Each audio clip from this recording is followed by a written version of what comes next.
দিদিকে দেখছো পুরো সস্তার মার বস্তায় ভরছে। কোথায় বলে নাই যে মেয়া লোকের সাথে কোথা যাওয়াটাই ভুল, সেটা একদম ঠিক। তো চলো ভিডিওটা প্রথম থেকেই বলি। তাই হালকা করে রেডি হয়ে নিয়েছি, আর এদিকে বাগিনাকে দেখো বিছনাটায় পুরো পাউডার ঢালিয়ে নিয়ে দমে মাখছে, বলছে আজকে চড়কা হয়েই ছাড়বো।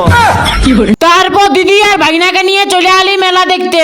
আরে ভিডিওটা ছিল রথের মেলা শেষের দিনের। মিনা বাজার দিকে দেখি সব দোকান ফাঁকা, শুধু হরেক মাল 10 টাকা বাদে। এদিকে দিদি কিনছে দামি দোকানে, ন দেখি 10 টাকার দোকানটাই বটে। সস্তায় পায়ে দিদি এটা ওটা দমে কিছু কিনে নিল, আর সস্তার মাল বস্তায় বসছে। আর আমি মেলা দেখতে আসার একটাই কারণ, ভাগিনাকে কোলে লিবার জন্য আর কখনো সামান বোয়ার জন্য। তারপর আরেকটা দোকান চলে এলো ক্লিপ কিনতে, আর এদিকে ক্লিপটা ভাগিনাকে পরান দেখছে কেমন লাগছে। তারপর মঙ্গলসূত্র এটা ওটা কিনতে কিনতে রাত হয়ে গেছিল।